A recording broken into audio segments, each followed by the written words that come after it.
Chito Miranda aminadong napahanga kay SB19 Stel.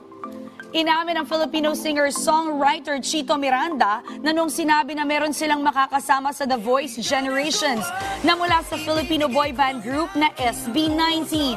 Ang alam lang nila ay member at one of the 5 lang ang makakasama nila bilang coach. Pero habang nagpo-progress ang kanilang taping, talaga nga namang napabilib si Chito kay Stel. Kaya naman agad niyang sinabi ng parokya ni Edgar vocalist na pinapakitang galing ni Stel, ito daw mismo ang bubuhat ng show. Dagdag pa ni Chito na sobrang humble at full of wisdom daw si Stel. At sinabi din na quote-unquote, alam mo yung nagbigay sa'yo ng payo parang such a good friend when he talk.